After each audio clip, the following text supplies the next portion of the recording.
Hello and welcome to the video. In today's video, I'm going to be quickly going over the 2024 World's Strongest Man heats predictions that I have here. I'm going to try to make this video pretty quick since there's not really that much time left until the competition. I wish I could have more time to really flesh out this video, but unfortunately the groups get revealed only the day before the competition actually happens. So the competition will actually be happening tomorrow as of the upload of this video at 9 a.m. Eastern time. So let's just go ahead and stop wasting time and get right into it. So right off the bat, I'm gonna have here all of my predictions showing. So bask in their glory as they're on screen. All right, so quickly, I'm just gonna recap some of the athletes that we have here competing and some of the events.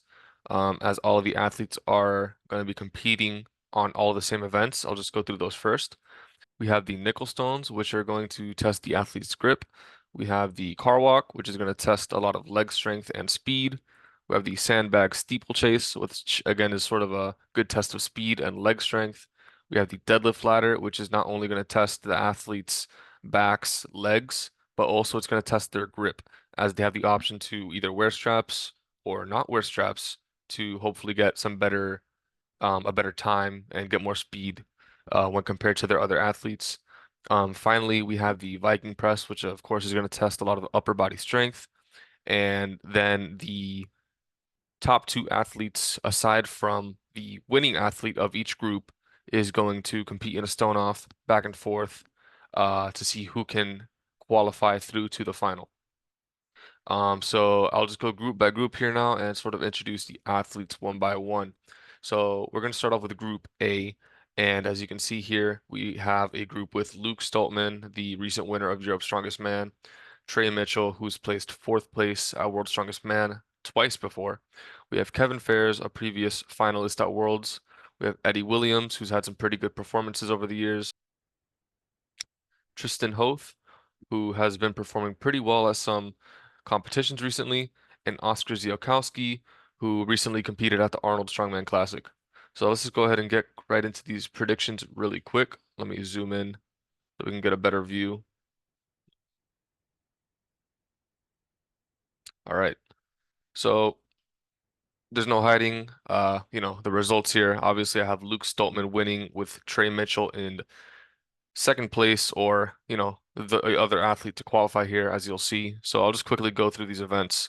Nickel Stones, I have Eddie Williams winning with Kevin Fairs in second. Now, both of these are previous record holders in this event. I should specify actually, they're not actually the Nickel Stones. They're called the Webster Stones, but it's essentially the same event. It's basically the same weight, same style. So I just have it as Nickel Stones. Anyways, yeah, both of these guys are record holders in this event. Uh, Eddie Williams recently beat Kevin Fairs by a decent margin last year at this specific event, so I do have him edging him out here, but definitely think Kevin Fairs is still going to put in a great performance. And I also have Luke in third place here. He's another guy who actually also had the record on this event. So I definitely expect a good performance from him here. Now moving on to the car walk, I have Luke in first for the car walk, followed by Eddie Williams and Trey Mitchell here. No really standout guy on the yoke here or car walk. So I definitely think Luke is the favorite for the car walk in this group. Nothing much to say there. Typical results that you would expect for this kind of event. So for the sandbag steeplechase, I do actually think that Kevin Fairs is going to pull off some pretty good points here, winning the event. As he is sort of a lighter athlete, he has a lot more conditioning than the heavier athletes. Then he's followed by Luke Stoltman, who he himself is a pretty fast athlete. Hopefully, he doesn't gas out on this event, as there are three sandbags, which makes the event a lot harder. Um, but aside from that, I do think Luke should be able to put in a good performance here. And in third for this event, I have Oscar Ziolkowski, who is just, a typical, pretty athletic strongman. I'd expect him to be either third or fourth at least in this event. All right, so moving on to the deadlift ladder. I have actually a surprising maybe result here or prediction. I have Kevin Fairs coming in with first place in this event, and Trey Mitchell in second, and Luke in third. So Typically, Trey would be sort of the favorite for a deadlift over Kevin, especially. However, this event, as I sort of mentioned before, it's going to reward an athlete that has some pretty good grip. Kevin arguably has the best grip in strongman right now. So what exactly that means is that he's going to be able to approach the bar and basically grip it and rip it off the ground. He's not going to have to waste time strapping up onto the bar, whereas Trey Mitchell, who traditionally does not have, the best grip, he's going to have to waste time strapping onto the bar. So basically, I think that's going to give Kevin the edge over Trey. Um, and I also do think that Kevin is going to be able to complete this deadlift ladder. I also think Trey is going to be able to complete this deadlift ladder, which is why he's in second place over some of the faster athletes. And Luke, I have him here in third place specifically because he has a lot of experience on this kind of event, and he usually does pretty decently on it. So moving on to the Viking press, Trey Mitchell. So let me say something about Trey Mitchell. He's actually coming back from I believe it was an Achilles rupture. So he's really not at 100% yet, but his training has been looking pretty decent. Specifically on his pressing, it doesn't really seem that he's lost any power on his pressing ability. So I do think he is good for the win here, especially considering that he is the world record holder on the Viking press on the Giants live setup. Have him followed here by Luke Stoltman, who's generally considered who one could generally consider the best presser in this group, aside from maybe Trey Mitchell, depending on the pressing event. And then I have Kevin Ferris here in fourth, who's had some decent performances on the Viking press, especially when you put him against, a guy like Eddie, who he's beat before on Viking press, Tristan, who I believe his weakness is overhead events, although he's getting a little bit better, and Oscar, who I believe has shown some results that, Kevin would sort of edge out. So finally we get to the stone off. Um, Really quick, I want to just comment on the final points here for this group. I actually have Luke and Kevin tied here. So this is going to be an extremely close group, in my opinion, if Kevin comes in shape. Um, Something that could really decide the outcome of this group actually is the nickel stones, because I do think the nickel stones can be between either Kevin or Eddie. So if Kevin wins those nickel stones, and that gives him the edge to win the group, that's going to bode very well for him, and it's going to have him avoiding a stone off with Trey Mitchell, who any strongman fan out there knows is not a guy that you want to be in a stone off with. So. Unfortunately for Kevin, though, I do have him here tied with Luke for first place, in points for this group. However, he loses out on that first place based off of the last event rule, since Luke beats him in the Viking press. That acts as a tiebreaker, having Luke Stolman in first place here, and then Kevin Ferris gets knocked out by Trey Mitchell in the stone off. Luke Stolman and Trey Mitchell make it to the final. Moving on to Group 2, or Group B, I have here Mitchell Hooper, the current world's strongest man and the heavy favorite for this competition, at least in my opinion. I have Andre Foitu, Nicholas Camby, who both competed recently in Europe's Strongest Man together, Austin Andrade, Gavin Bilton, and Spencer Remick. So in the nickel stones, I have Hooper in first, Andre in second, and Camby in third. Now Hooper's he's generally known to be extremely well at this kind of event. I'd be surprised if he wasn't first or second. Andre recently won this event in Europe's, beating Nicholas Camby here. So I do expect him to perform pretty well in this event. And I have Camby in third just because he's recently has done this event. He's definitely been training it, and has a bit more experience than some of the other guys, aside from maybe Gavin, but Gavin doesn't traditionally perform that well in this event. Moving on to the car walk, I have Mitchell Hooper in first place, which is really no surprise. Mitchell Hooper is currently the best in the world at car walk slash yoke type events. In second, I have Nicholas Camby, who recently actually won the car walk at Europe's Strongest Man, and Andre Foitu, who's had some pretty decent yoke performances. However, I do think that possibly Austin or Spencer might be able to edge him out here. It's really going to depend on what happens on the day. So moving on to the sandbag, I have another win here for Mitchell Hooper. Surprise, surprise. Mitchell Hooper's probably the number one or number two most athletic strongman in the world right now. I'd be surprised if he lost this event. Second place, I have Andre. He is one of the younger sort of athletes, so he's going to have a lot more endurance, a lot more speed. He's had experience on this sort of event before. At the World Tour Finals last year, he actually, I believe he either beat Hooper or came just a few seconds behind Hooper. So he's definitely pretty good at this kind of event, has the experience to back it. Pretty sure he's going to be top three in this event here. I have Nicholas Camby here in third as well. Nicholas Camby's used to be a 105 athlete. So again, he's going to be on the lighter side. He's going to have a bit more endurance and speed when compared to these other two guys. Um, so yeah, basically, I think these three guys are going to have the most chances of coming out on top here. Deadlift ladder, surprise, surprise. Mitchell Hooper first place. Um, would be surprised if anybody really beats Hooper. It seems like he actually wants to make improvements on this event when compared to his 2022 run. So I do think he's going to be, fighting here easily for the win. In second place, I have Austin Andrade, who I have in second place because I believe he is going to be the only other athlete in this group who will finish the deadlift ladder. That's just my opinion, though. Gavin Bilton maybe will be able to finish it, but I do think Austin is the most likely, other than Hooper, to finish this event. Then in third, I have Nicholas Camby, who is pretty good at being fast on a deadlift ladder. He beat Andre recently at Europe's Strongest Man based off of speed on the deadlift ladder. So I think he's going to be a good pick here for third place. Now to the Viking press. Um, Perhaps this result here, only 1 point for Hooper, might be surprising, but the reason why I have only 1 point here is because I think Hooper will decide to be strategic, um, and not waste energy.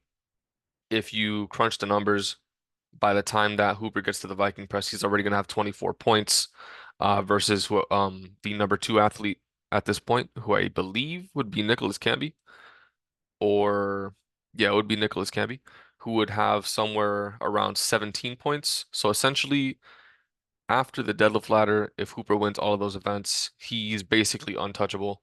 He doesn't really have to push at all on the Viking press. He can win it easily, or he can qualify easily by just doing one rep, going straight into the final. Now, there is an argument to be made that the competition rewards the athletes who perform best overall. We saw this in 2022 for sure, where we saw a lot of athletes um, that had already qualified into the final push still in the final event to sort of get favorable ordering when it came to the first event in the finals. So it might be that Hooper does end up pushing here.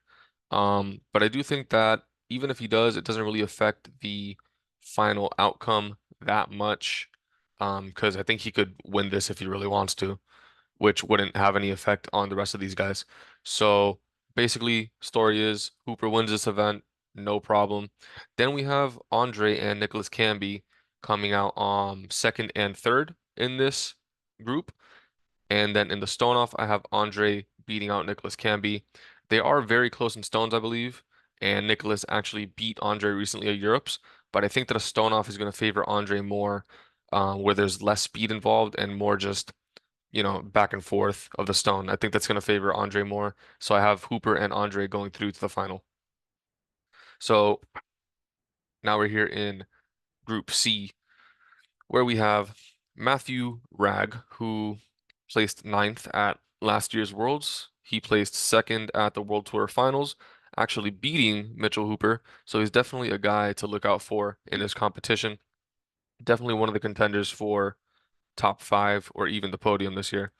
We have Ivar Smokstelis, who recently came second place at Europe's Strongest Man, by a very, very close margin. One of the closest competitions to ever, take place.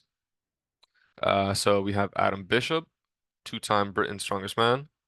We have Rob Kearney, who's the winner of the Arnold Australia, multiple-time World's Strongest Man competitor, multiple-time Arnold Strongman Classic competitor. We have Pa O'Dwyer, who I believe has won Ireland's Strongest Man, multiple-time Giants Live competitor, and Thomas Evans, who had a great 2023 year. All right, so nickel stones. I have Avers taking first place, Matthew Ragg in second place, and Pat O'Dwyer in fourth place. I think Avers is just generally the most proven guy in this group on this event. Then we have Matthew Ragg, who I'm just giving second place just based off of the kind of athlete he is, as well as he has a pretty decent grip based off of some of his previous performances. And then I have Pot in third, actually, just because I think he's the athlete who has the most experience on this kind of event, except for maybe Avers, but it might be Paw that has the most overall experience. I think that's going to help him out here. Moving on to the car walk, I have Rob Kearney in first place. We have Adam Bishop in second and Matthew Ragg in third place. Rob, he's probably top three at yoke walk in the world right now. He argues that he's number one. I guess we're gonna have to see based off of the result between him and Hooper. But definitely not a guy that you want to go against in yoke. I think he's gonna win this easily if unless he makes some sort of mistake. Um, so then we have Adam Bishop in second place. Always good at the yoke. Think he's gonna do good here again. And then Rag here in fourth. He's had some pretty decent performances on the yoke, and I think that he's going to be able to outperform Avers and some of the other guys here. We have the sandbag steeplechase, where I have Matthew Ragg in first, Adam Bishop in second, and Avers in third. At the World Tour Finals, Ragg, I believe he came top two or three in this event, so something that he's done before, something that he's been proven to be good at. He's also done some pretty decent loading races before, so this kind of event he's actually pretty good at. We have Adam Bishop here in second. Again, Adam, very experienced athlete, very proven at loading races. I think he's going to do very good here. And then Avers, sort of the same thing with Bishop, but I think Bishop just edges him out a little bit. Honestly, could be either one of them uh, getting second place here. So then to the deadlift ladder, I have Adam Bishop here in first place. I'm pretty certain he's going to get first place here at Britain's Strongest Man last year. He had a rapid run on this kind of event, and I don't think that anybody's going to be really pushing him here.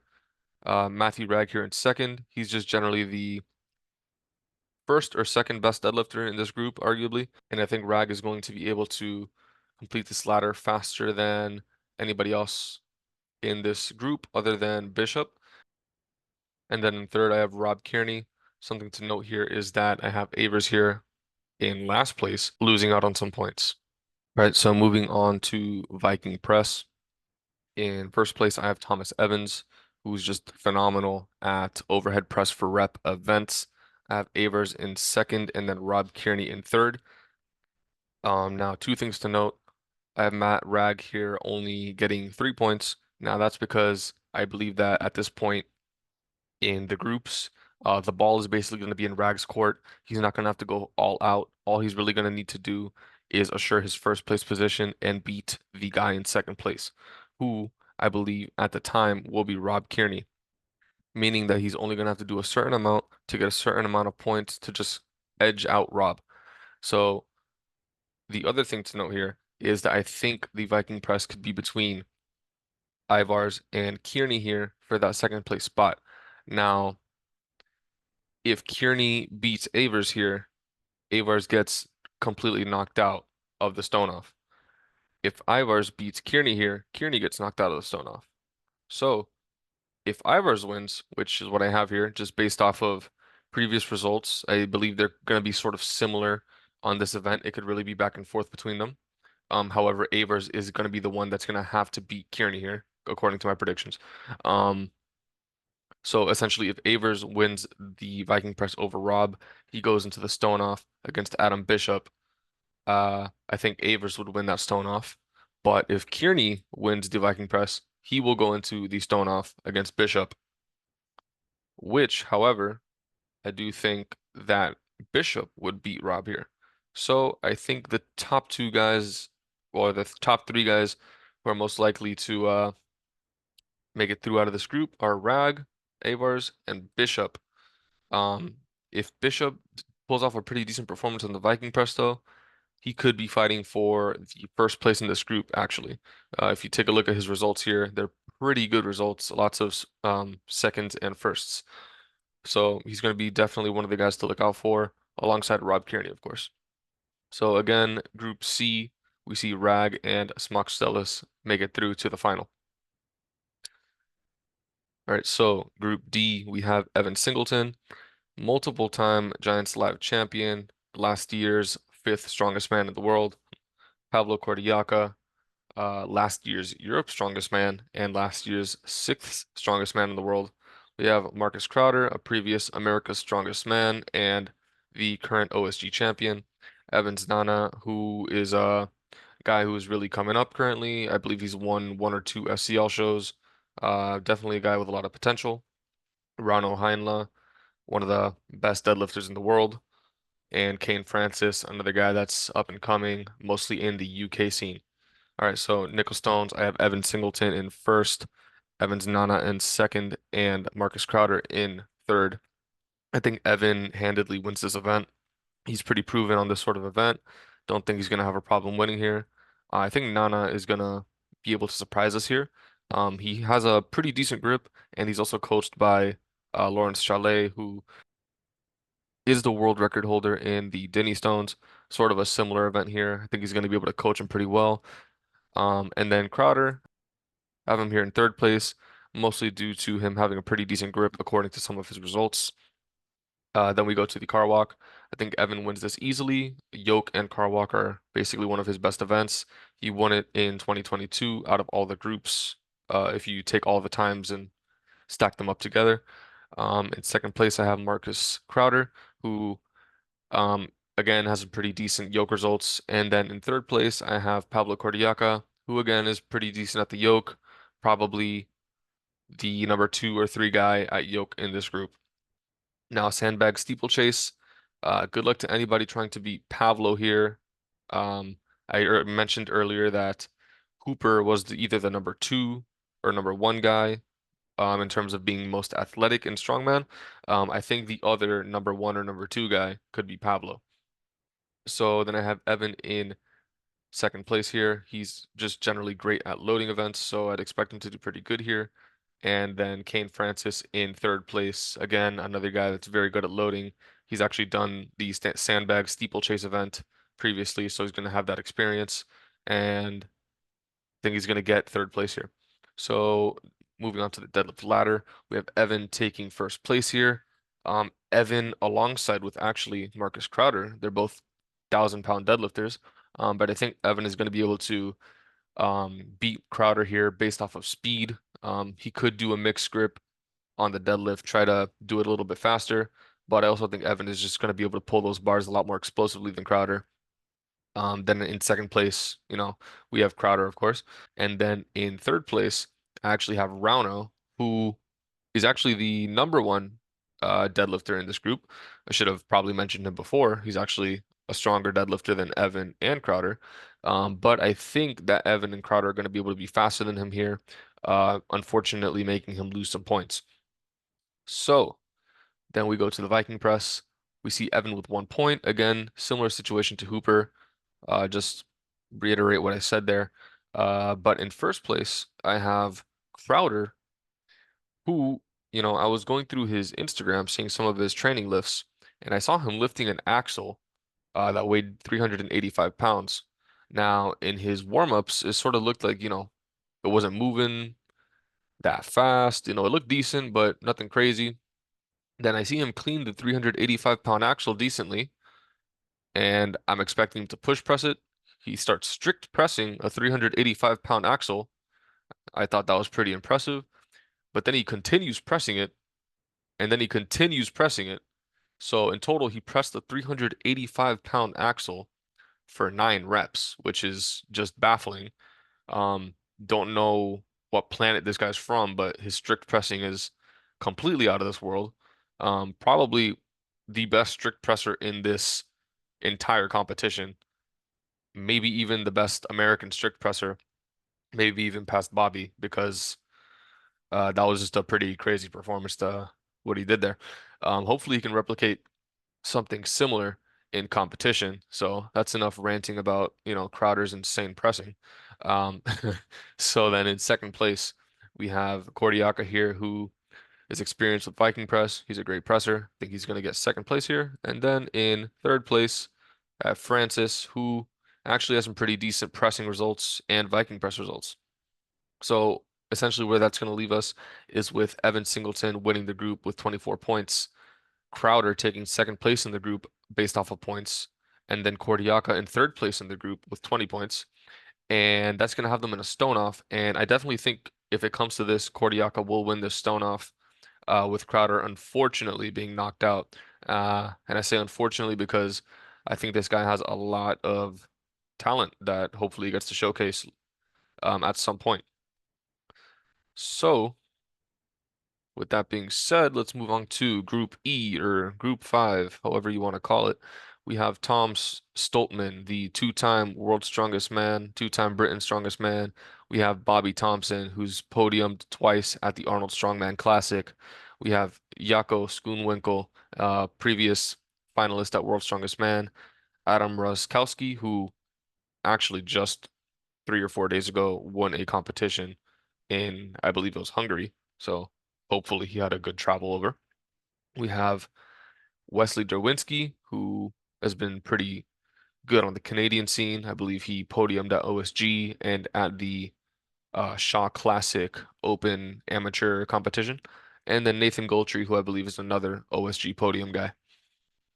All right, so again, nickel stones. I think Tom Stoltman is going to win this nickel stone here. He's done this event a couple times already, and he's actually been improving on it pretty decently in the recent months. So I think he's going to be able to win this. In second place, I have Yako with 5 points. Yako actually tore, I believe, his ACL last year in the final, which unfortunately made him have to withdraw. He's been coming back decently, but I don't think he's back to 100%. However, he did have a pretty decent training video of him training this event where he got 25 meters, which is actually farther than Tom Stoltman. But I'm just going to give it to Tom Stoltman based off of experience and just general competition experience as well. Then in fourth place, or sorry, with 4 points in third place, I have Wesley Derwinski, solely based off of Canadian grip. All right. So car walk, I think Tom Stoltman is going to be able to win this easily as well. He's probably the best yoke walker in this group, aside from maybe Adam Ruskowski, but I would be surprised if Adam could beat Tom here, just based off of Tom's experience again. So we have Tom in first, Adam in second, and then in fourth I have Yako, who has some pretty decent yoke results. Um, so I do think he's going to be pretty decent here, despite his ACL tear. So then the sandbag steeplechase, uh, I'd be very hard pressed to find anybody on the planet that could beat Tom Stoltman at any kind of loading event. He won the sandbag steeplechase at the World Tour Final last year, beating out Kordiaka, who I previously mentioned to be very good at this kind of event, who beat out, Matt Ragg as well, who also did very good at this event. He beat out Hooper in this event, who again, very good at this kind of event. So going to be very hard to beat Tom in the sandbag steeplechase. So second place, I give again to Adam Roskowski. He's just again one of those very athletic strongman, very fast. I think he's going to do good here. And then third place again to Yako, who sort of similar, has shown some pretty decent loading race results, especially actually from the heats last year where he did the loading race in under 50 seconds, which if you go and look at the results, an under 50-second result is pretty impressive. So moving on to the deadlift ladder.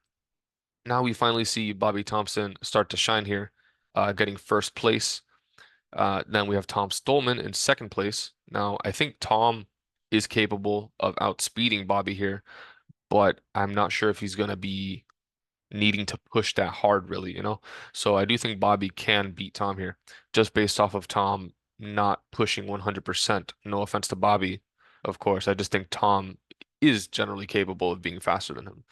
So then in third place, seem to have made a mistake here, but I do believe that Nathan was supposed to be in third place with Derwinski in fourth.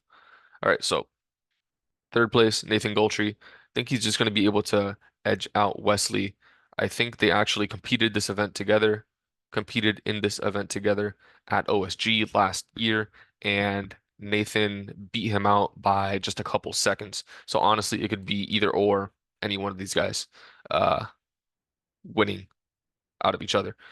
All right, so then finally to the Viking press again with Tom Stoltman, similar situation to Mitchell and Evan that I previously mentioned.